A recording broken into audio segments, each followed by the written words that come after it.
오늘 본문의 말씀을 통해서 본질을 붙잡으라 라고 하는 제목으로 같이 말씀을 나누기로 원합니다.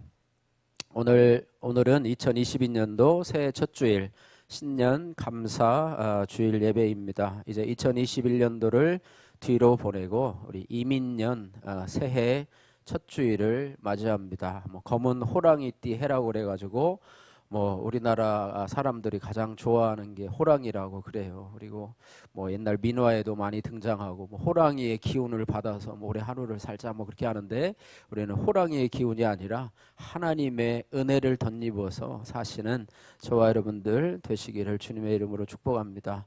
우리가 송구영신 예배가 있는데요, 원래 송구영신이라고 하는 그런 한자 성어가 있습니다. 그래서 옛 것은 보내고 새로운 것은 맞는다. 그래서 이제는 그거를 연도로 적용해서 묵은 해를 보내고 새로운 해를 맞는다. 그것이 송구영신입니다. 성경에도 보면은 옛사람은 벗어버리고 새 사람을 입으라 라고 에베소서 4장 21절에 말씀을 합니다. 우리가 옛사람을 벗어버리려면 나의 고정관념, 또 나의 고집, 또 나의 전통이라고 하는 그런 비본질을 버리고 하나님의 말씀이라고 하는 본질로 돌아와서 이제 믿음 생활을 해야 새 사람을 입게 됩니다. 그냥 말로만 새 사람을 입는다고 새 사람을 입어지는 거면 얼마나 좋겠습니까? 그렇지 않습니다. 우리가 옛 것을 벗어버리고 비본질에서 본질로 돌아올 때 우리가 새 사람을 입게 되는 것입니다. 오늘 본문은 이 율법의 본질을 꿰뚫고 실천하는 예수님과 또 율법의 껍데기인 이 비본질을 붙들고 있는 바리새인들과의 안식일 논쟁을 다루고 있는 그런 본문입니다. 그래서 오늘 이 말씀을 통해서 우리가 본질을 붙잡으라, 본질을 붙잡으라라고 하는 제목으로 같이 말씀을 나누기를 원합니다.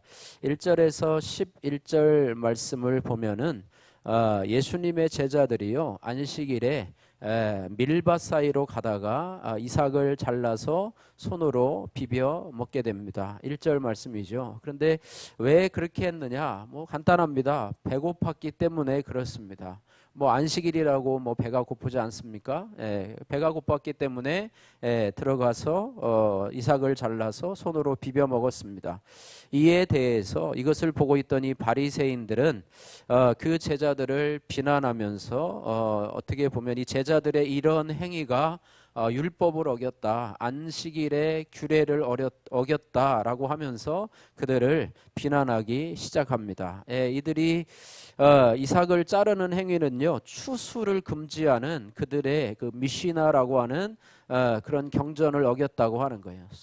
이삭을 잘랐다, 이거는 추수하는 행위다. 원래 안식일에는 여러분 일을 하지 말라고 하지 않았습니까? 그래서 그들은 그 미시나라고 하는 거기에 안식일에 대해서 하지 말아야 될 것에 대해서 39가지로 규정을 해놨는데, 추수를 하지 말 것이고 또 타작을 하지 말라고 그러는데, 이삭을 자르는 것을 추수라고 그러고요, 이삭을 손으로 비비는 것도 바로 타작행위다, 그렇게 적용을 해가지고 이렇게 비난을 하고 있습니다.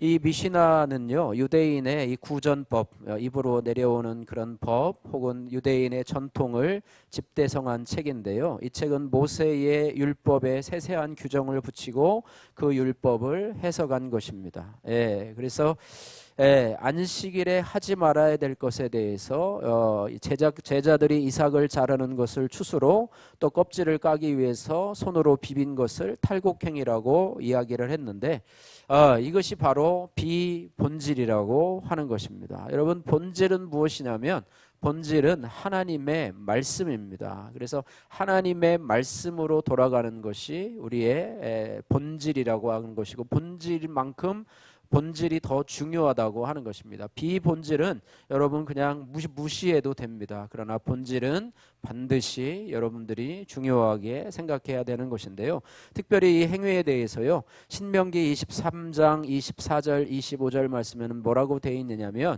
이웃의 포도원에 가서 그릇에 담아오지 않는 상태에서 포도를 따먹는 것을 허락을 했어요.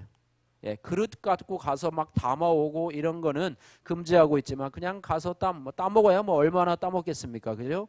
뭐 몇 송이 먹으면 배부르지 않습니까? 또 하나는 이웃의 곡식밭에 가서 낫을 대지 않고 이삭을 따는 정도를 허락을 했어요. 왜 그렇게 허락을 했냐면 가난한 자들 그죠? 토지를 소유하지 못하고 또 추수를 하지 못하는 자들에 대한 배려로 이야기를 했습니다. 여러분 룻기에 보면은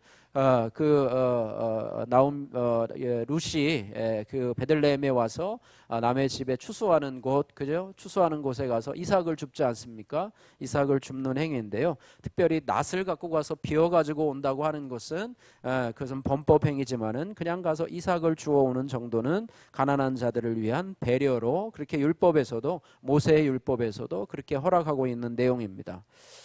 예, 그리고 또 신명기 23장 25절 말씀에 보면은요, 율법에서 이 농부가 밭을 소유한 농부가요, 가난한 사람이나 또 지나가는 나그네가 먹을 수 있도록 자신의 밭을 전부 다 추수하지 않고 남겨둘 것을, 뭐 가장자리나 이런 곳을 남겨주는 것. 우리나라도 예전에 그 감나무의 감을 다 따지 않고 그 까치밥으로 남겨줬잖아요. 그죠? 뭐 대여섯 개 옆에 물론 뭐 닿지도 않지만은 어쨌든 그런 곳에 남겨놔서 까치가 먹을 그런 양식을 좀 남겨놓았듯이 그렇게 했다고 하는 거예요. 요즘에도 보면은 고구마 같은 것도 이렇게 캔 고구마를 이렇게 대량으로 경작하는 집에 가보면 또 가서 어떤 아주머님들이 가서 푸대를 가지고 거기에 또 이렇게 숨겨져 있는 고구마들을 또 감자들을 그렇게 캐는 경우를 이렇게 보았습니다. 이것이 아마 우리나라뿐 아니라 뭐 다른 나라들도 아마 이렇게 통용되고 있는 것 같습니다. 매정하게 다 해가지고 자기만 싹 쓸어가고 아무리 뒤져도 고구마 뿌리 하나 나오지 않는 가난한 사람들을 위한 배려를 하는 그런 하나님의 말씀을 우리가 보게 되는데요.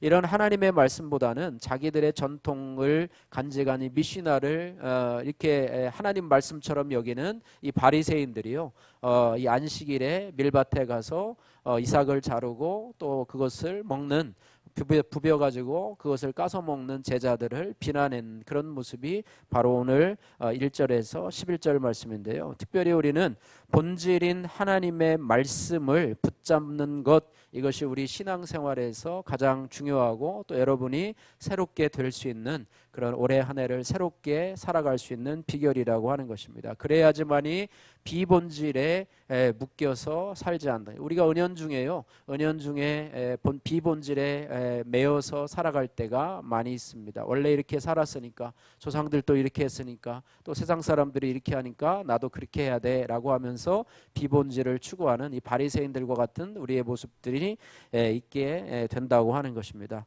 예수님께서도 이제 공생애를 시작하시기 전에 성령에게 이끌려서 마귀에게 시험을 받으러 광야로 가지 않았습니까? 광야에서 40일 동안 밤낮으로 굶주리시면서 이제는 금식을 마치고 돌아오는데 이 마귀가 예수님에게 와서 시험을 하지 않습니까?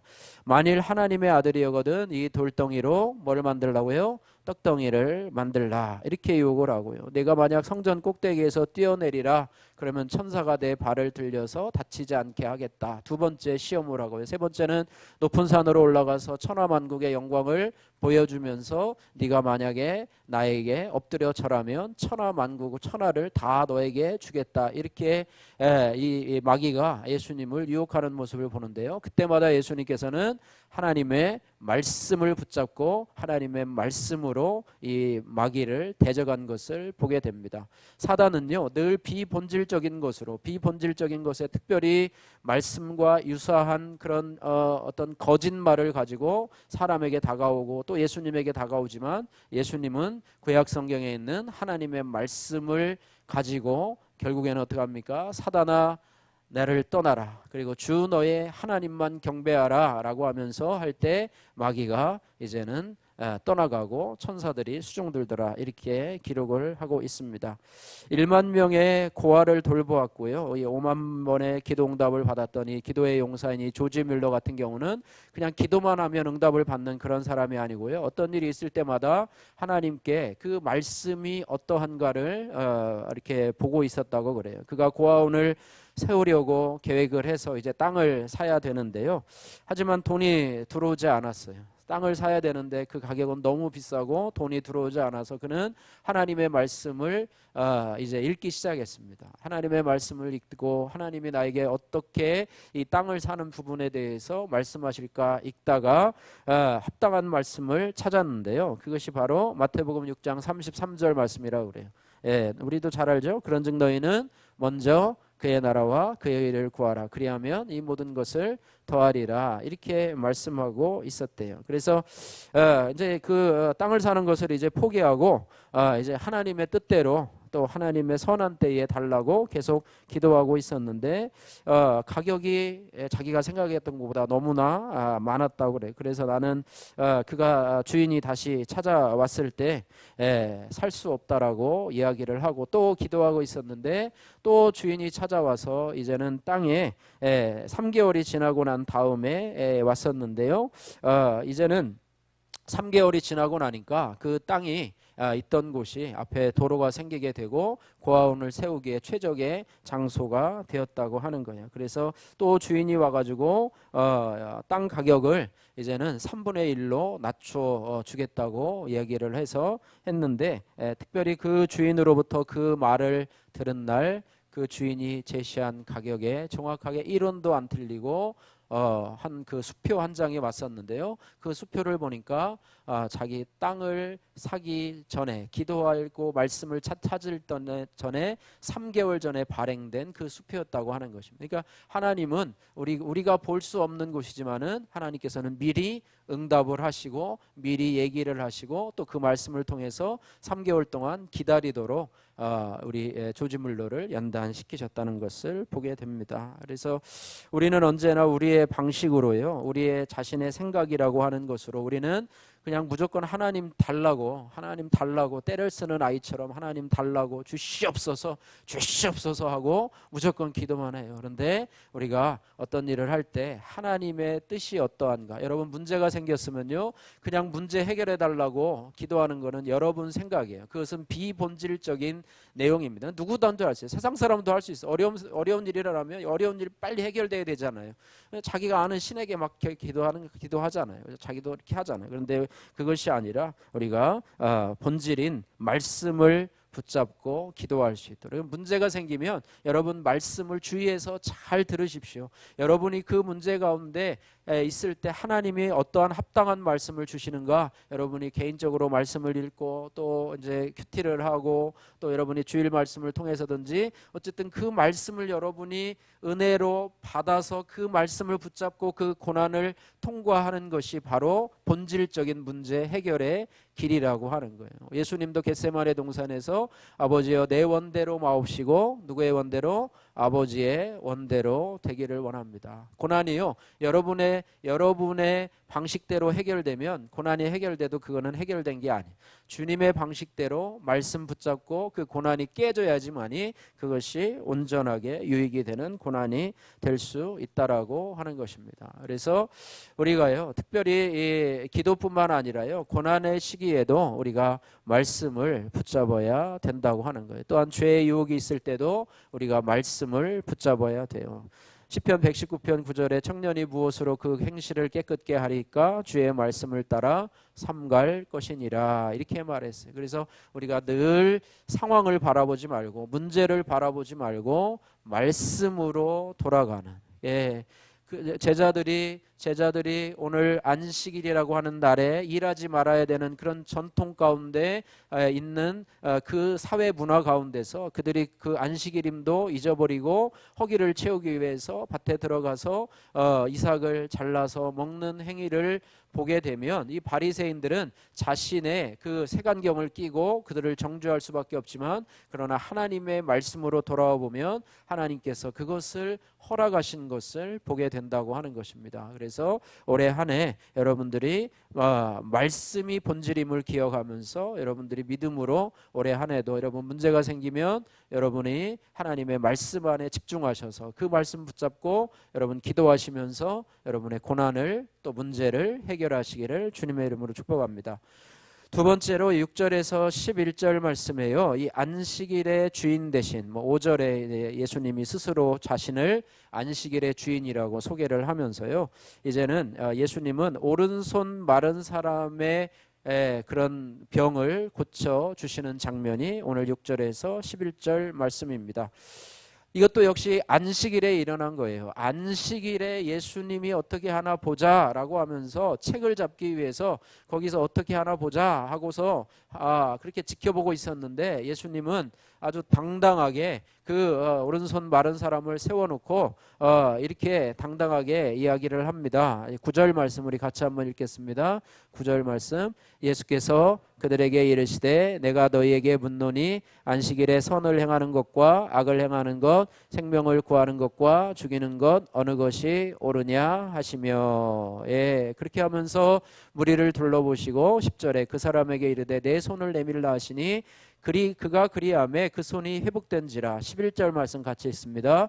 그들은 노기가 가득하여 예수를 어떻게 할까 하고 서로 의논하니라.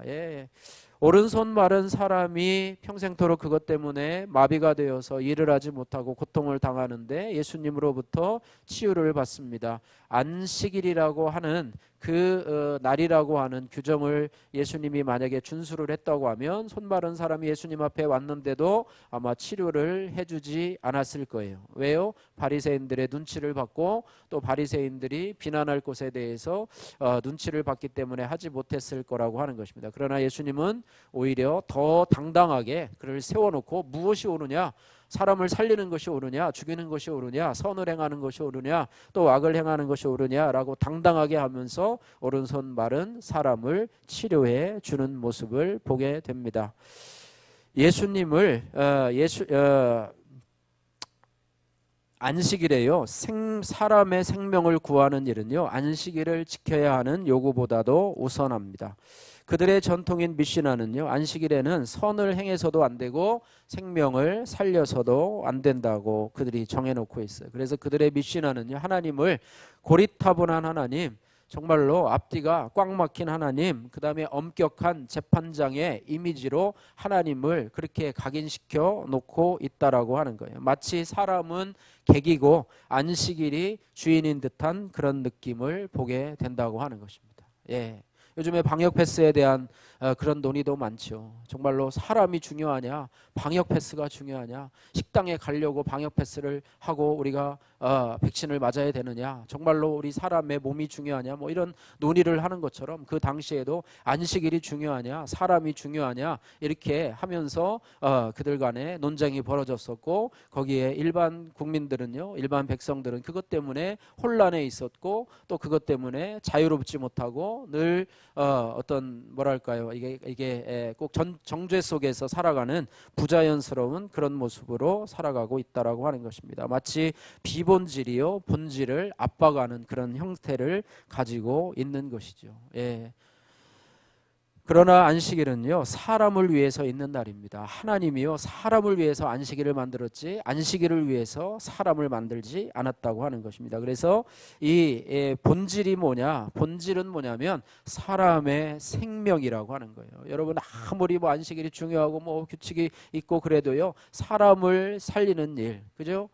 만약에 너희가 기르는 가축이 구덩이에 빠졌으면 안식일이라고 너가 건져내지 않겠느냐라고 하는 율법처럼요, 사람이 지금 당장 죽게 생겼는데 안식일이라고 사람을 병원으로 옮기는 자체가 일이라고 생각해서 그걸 금지하면 사람은 어떻게 되겠느냐, 죽으면 너네가 책임지겠느냐라는 식으로 말을 하는데요, 그럼 저들은 할 말이 없다고 하는 것입니다. 그래서 우리가 기독교의 본질도 바로 생명이라고 하는 것입니다. 기독교의 본질이 와서 예배드리고 또 교제하고 찬송하고 또 여러분 봉사하고 또 전도하고 여러 가지를 생각할 수 있지만은요, 예수님께서 이 땅에 오신 궁극적인 목적이 뭐냐, 병자를 치료하고 귀신을 쫓아내고 복음을 전하고 하는 그 모든 일이 뭐냐, 왜 와서 십자가를 지시고 하셨느냐, 그것은 뭐냐면 바로 사람들에게 생명을 주시기 위해서, 그 생명은 영생이라고 하는 것입니다. 영원한 생명을 주기 위해서 오셨다고 하는 거예요. 요한복음 10장 10절에 보면 내가 온 것은 양으로 뭐를 얻게 하고 생명을 얻게 하고, 또 더 풍성히 얻게 하려 한다 이렇게 말씀하고 있어요. 예수님께서 이 땅에 오신 이유는 생명을 주시기 위해서, 여러분이 교회를 다니는 이유는 생명을 얻기 위해서, 예수 그리스도의 그 생명을 누리고 그 생명을 얻기 위해서, 또 더 풍성히 누리기 위해서 여러분 우리가 하고 있는 이 본질을 잃어버리면 안 된다라고 하는 것입니다. 그래서 생명을 그 예수님이 주시는 이유는 뭐냐면 예수님이 생명 자체이기 때문이라고 하는 것입니다. 어느 찬양에 보면은요, 예수님의 심장을 이식받는다고 하는 그런 조금 어떻게 보면은 조금 비유적인 표현이기는 하지만요, 예수 믿는다는 것이, 여러분 심장이 좋지 않은 사람들은 인공 심장을 달고 뭐 5년이나 10년이나 살다가 또 그게 이렇게 기능이 떨어지면 또 가서 수술해 가지고 또 새로운 심장을 다시 달지 않습니까? 인공 심장을 달지 않습니까? 그런 것처럼 우리가 예수 믿기 전에 여러분의 심장이 아무리 튼튼하다고 해도, 여러분의 물리적인 심장이 아무리 튼튼하다 할지라도요, 예수 믿은 후에는 예수 그리스도의 영원한 심장을 이식받아서 우리가 살아가서 우리가 그 심장 때문에 우리가 영생을 누릴 수 있다라고 하는 그런 찬양이 참 의미가 있는 찬양이라고 합니다. 그래서 예수님도요, 자신이 생명이라고 그래요. 요한복음 14장 6절에 나는 곧 길이요 진리요 뭐라고요? 생명이니, 예수님 자체가 생명이라. 그리고 내가 너희에게 생명을 주러 왔다. 그리고 더 풍성히 누리게 하려 한다. 이렇게 말씀하고 있습니다. 그래서 기독교의 본질은 생명이고요, 이 땅에서의 생명만이 아니고 영원히 누리는 생명이라고 하는 거예요. 요한복음 11장 25절 말씀, 예수께서 가라사대 나는 부활이요 생명이니 나를 믿는 자는 죽어도 살겠고 무릇 살아서 나를 믿는 자는 영원히 죽지 아니하리니 내가 이것을 믿는, 영원히 죽지 않는 영생의 생명을 가지고 있다고 하는 것입니다. 그래서 우리는, 바리새인들은요, 비본질인 구약의 율법을 재해석한 미시나를 믿고 붙들고 살아갑니다. 생명을 등한시합니다. 그러나 성도들은 본질이신 복음 되신 예수 그리스도, 또 그분의 말씀을 붙들고 생명으로 나가야 됩니다.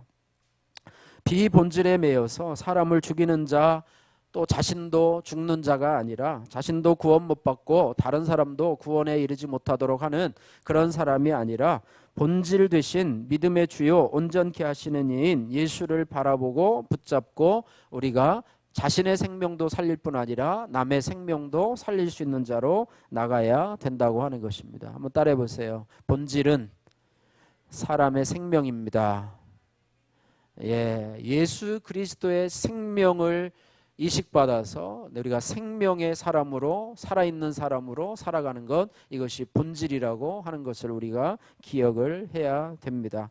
적용의 말씀입니다. 여러분은 생명이요 본질 되신 예수 그리스도에 집중하고 있습니까? 아니면 비본질을 붙들고 생명의 언저리에서 맴돌고 있습니까? 우리가 세 번째로, 이제는 오늘 말씀대로 우리가 본질을 붙잡으라는 말씀을 같이 나누기를 원합니다. 예수님은 성경에서 보면은요, 늘 본질을 붙잡으라고 말씀을 하고 또 그렇게 교훈을 하고 계십니다. 마태복음 16장 16절에 보면 우리가 잘 아는 사도 우리 제자 베드로의 고백이 나오지 않습니까? 주는 그리스도시요 살아계신 하나님의 아들이시니이다. 참 놀라운 고백이고요, 오늘날도 신앙 고백이 이 안에 다 들어있어요. 그런데 그 이후에, 이렇게 위대한 신앙 고백을 한 그 이후에요, 예수님이 이 베드로와의 대화 중에서 이 베드로를 사탄이라고 얘기를 합니다. 사탄아 물러가라, 너는 나를 넘어지게 하는 자라, 이렇게 얘기합니다. 예수님께서 그 말씀을 들으시고요, 자기가 고난을 받아야 될 것과 십자가를 져야 될 것에 대해서 얘기를 하자 이 베드로가 뭐라냐면, 그리하지 마옵소서, 그 일이 절대로 일어나지 않을 것입니다 라고 하면서 예수님을 마치 옹호하는 듯한, 인간적으로 충성된 듯한 그런 발언을 하자 예수님께서 어유 참 충성된 종이다라고 칭찬하지 않으시고, 사단아 물러가라, 너는 나를 넘어지게 하는 자로다 라고 말씀하면서 얘기를 했습니다. 그것은 뭐냐면, 사람에게 인정받는 것은요, 예수님의 본질이 아니에요. 사람에게 칭찬받고 인정받는 것은 예수님이 관심사가 없어요. 여러분, 오병이어의 기적을 통해서 막 많은 사람을 먹으니까 사람들이 찾아와서 예수님 보고 우리의 왕이 되달라고 하는데요, 예수님은 거기에 관심이 없어요. 관심이 없고요, 거기 자리를 떠나버립니다. 그런 것처럼 베드로가 나한테 충성하고 이런 것에 대해서 관심이 없습니다. 예수님의 관심은 뭐냐? 하나님이 자신을 이 땅에 왜 보내셨으며 또 자신이 이 땅에 왜 왔는가. 그리고 그러니까 자기가 고난을 받고 십자가를 져야 되는 일이 어떻게 보면 하나님께서, 아버지께서 자기를 보내신, 예수님을 이 땅에 보내신 사명이고 본질이에요. 그런데 그 본질을 흐트르려고 베드로가 그렇게 얘기하는 것은 누구의 말과 똑같냐? 사단이 하는 말과 똑같아요. 사단이 예수님 십자가 방해하고요, 고난받는 것 방해하는 것, 그 이유는 뭡니까? 많은 사람들을 구원 못 받게, 생명을 얻지 못하도록 하려고 하는데, 방해하는데, 베드로도 마치 그것을 가장하고 마치 예수님을 위하는 것처럼 하지만 실제적으로는 하나님 나라를 대적하고 하나님의 일을 방해하는 역할을 하기 때문에 그렇다고 하는 것입니다. 그래서 예수님은 항상 본질에 집중을 하고, 본질에 집중을 하지 못하는 사람들을 보면 그것을 지적하셨어요. 예수님의 제자들이 그렇잖아요. 누가 크냐라고 논쟁을 벌일 때, 누가 크냐, 거기에서 논쟁을 하지 말라. 논쟁을 하지 말고 천국에서 제일 큰 자는 뭐냐? 가장 작은 자이다. 나는 너희 가운데 섬기는 자로 여기 있다. 섬기는 자가 가장 큰 것이다. 인자는 섬김을 받으려 온 것이 아니라 오히려 섬기려 하고 너희 생명을 위해서, 너희를 위해서 내가 대속물로 너희를 위해서 주려 왔다. 이렇게 하면서 본질에 대해서 말씀을 하고 있습니다. 또한 예수님은 누가복음 12장 4절 5절 말씀에서 두려워하는 문제에 대해서 말씀을 하고 있는데요, 그 당시에 제자들이 사람들을 두려워합니다. 그러자 이렇게 말합니다. 몸을 죽이나 그 후에는 능히 더 못하는 자들을 두려워하지 말고 죽인 후에 지옥에 던져넣는 권세 있는 하나님을 두려워하라 라고 말씀하고 있습니다. 그러니까 사람을 두려워하는 것이 비본질이고 하나님을 두려워하는 것이 본질이라고 말씀을 하고 있습니다. 그래서 잠언 29장 25절 말씀에 사람을 두려워하면 올무에 걸리거니와 여호와를 의지하는 자는 안전하리라 라고 말씀하고 있습니다. 헌금도 역시 마찬가지입니다. 고린도후서 5장 9장 1절 5절 말씀해 보면 사도 바울이요, 이 헌금, 이 연보의 본질에 대해서 말씀을 하고 있고, 우리도 헌금 드리고 뭐 은혜의 강물 헌금도, 또 여러분 선교 헌금도 드리고, 여러분 오늘 또 신년 감사 헌금도 했을 텐데요, 여러분 헌금을 드릴 때 그냥 이렇게 드리는 것이 아니고요, 그냥 때가 되었으니 드리고 의무감으로 체면으로 그 다음에 이렇게 하는 것이 아니라, 헌금의 본질이 어디에 있는가 하면 자원하는 마음으로 또 준비해서 기쁨으로 드릴 때 하나님이 받으시고요, 하나님의 은혜에 대한 감사의 표현이 헌금이라, 이게 헌금의 본질이에요. 또 그것을 통해서 어려운 이웃들, 또 하나님의 교회가 이루어져가는 그런 모습들을 보면서 또 믿음으로 이 물질이 하늘 창고에 쌓은다라고 하는 그런 믿음을 가지고 여러분이 그 물질을 심는 자에게 더 먹을 것을 주시는 하나님의 은혜에 대해서 감사하는 마음으로 하는데요, 사람들은 자꾸 비본질적인 것을 해요. 헌금을 드리면서도요, 아까워하는 마음으로, 인색한 마음으로 드려요. 인색한 마음으로 드리면 하나님이 받지 않는다고 얘기를 했습니다. 그 다음에 사람 앞에서요, 체면이 있지, 내가 체면이 있지, 그렇게 하고 체면이 있어서. 그래서 저는 헌금을 하면 뭐 액수나 이런 것들을 잘 밝히지 않습니다. 잘 밝히지 않고, 여러분이 드러나면 또 괜히 또 이렇게 되기 때문에 그렇습니다. 그래서 사람의 눈으로 인해서 또 불평함과 원망함으로 드려지는 것은 비본질적인 그런 부분이에요. 그래서 저희도 우리가 은혜 강물 헌금을 보낼 때 붙잡고 하는 말씀이 있어요. 여러분, 전에 제가 한번 말씀을 드렸는지 모르겠지만은 지금도 이 말씀을 붙잡고 하나님 앞에 우리가 은혜의 강물 헌금도 드리고 또 여러 가지 구제 헌금도 드리고 있습니다. 잠언 19장 17절 말씀인데, 가난한 자를 불쌍히 여기는 것은 여호와께 꾸이는 것이니 그 선행을 갚아 주시리라라고 말씀을 하고 있습니다.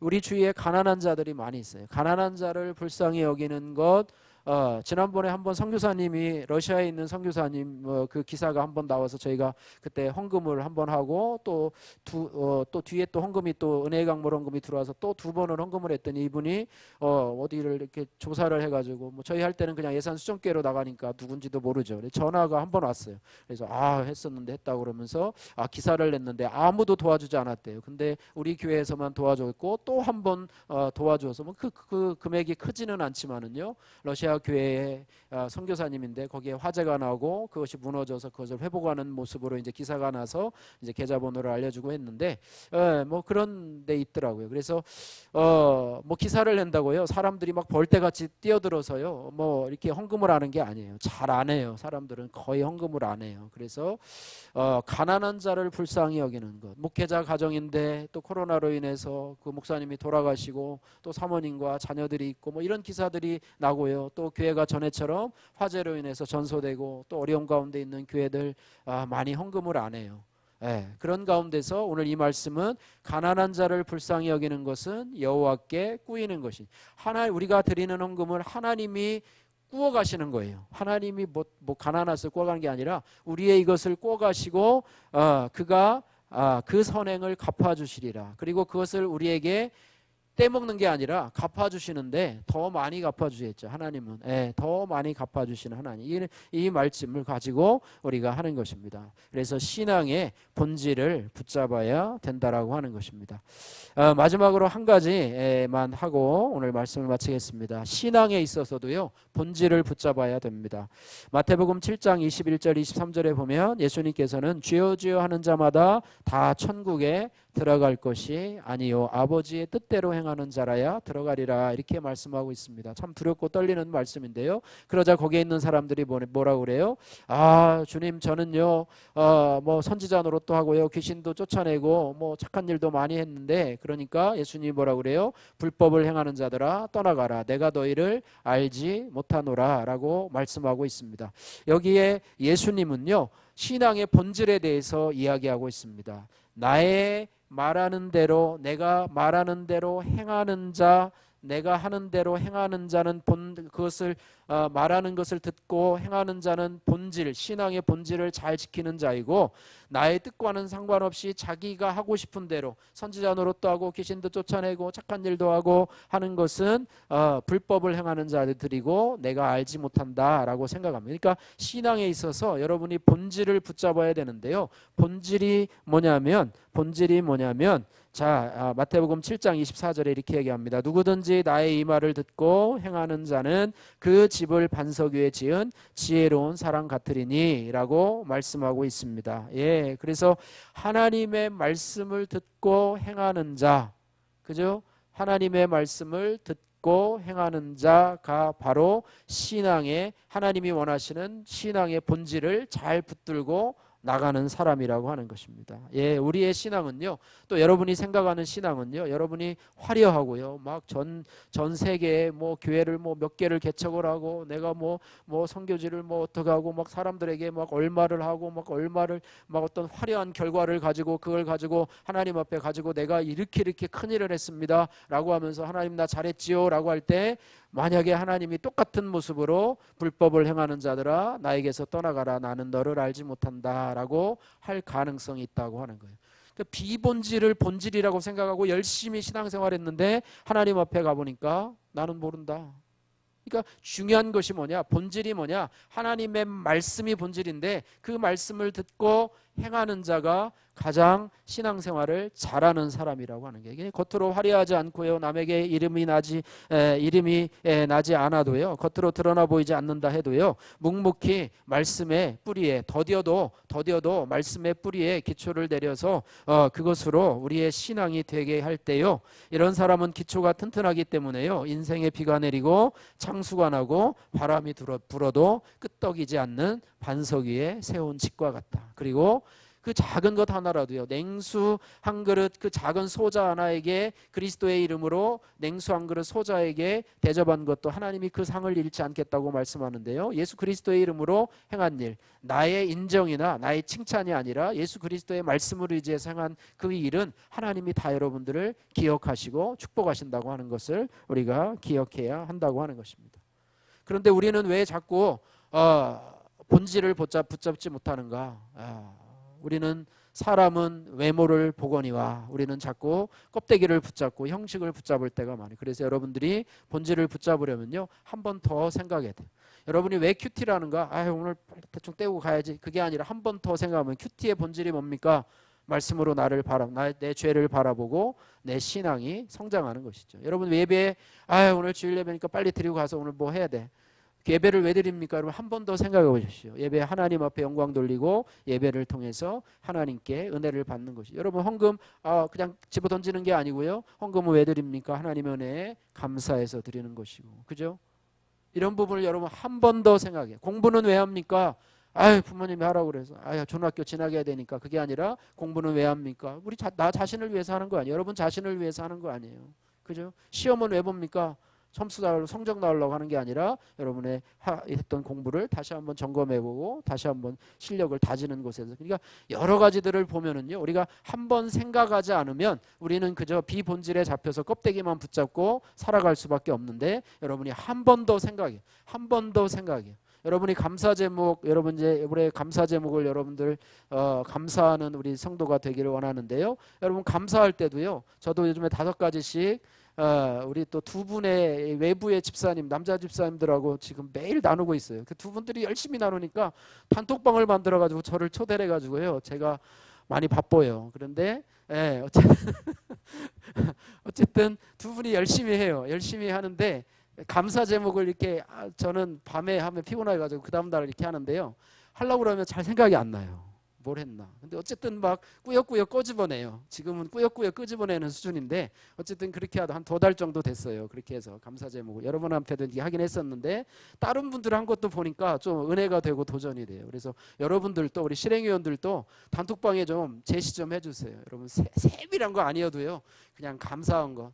그러다 보니까 그분이요, 하루 어떻게 생활했나 다 알게 돼요. 아침에 일어나서 뭘 했고, 또 실적이 뭐 어떻게 됐고, 또 누구를 어디 가서 뭐 이런 걸 했고, 뭐 자녀들과 뭐 했고 이런 것들이 막 다 나타나는데요. 서로 도전이 되고 또 격려가 되고, 그러다 보니까 서로 기도 제목도 발견하게 되고 그렇습니다. 그러니까 감사도요, 한 번 더 생각해야지만이 감사가 되는 것처럼, 여러분 어떤 일을 하든지 간에 여러분 한 번 더 생각해서 비본질이 아니고 껍데기가 아니고 형식이 아닌 한 단계 더 깊이 들어가서 하나님의 말씀에, 또 여러분 하나님의 중심에 닿아서 하나님의 생각으로 생각을 하고 하나님의 마음으로 여러분들이 삶을 살아가고 신앙생활을 하신다면, 그것이 바로 여러분이 축복된 삶, 새로운 삶, 변화받는 삶으로 여러분이 진행될 줄로 믿습니다. 2022년도는 여러분이 그런 삶을 살아가시는 여러분들 되시기를 주님의 이름으로 축복합니다.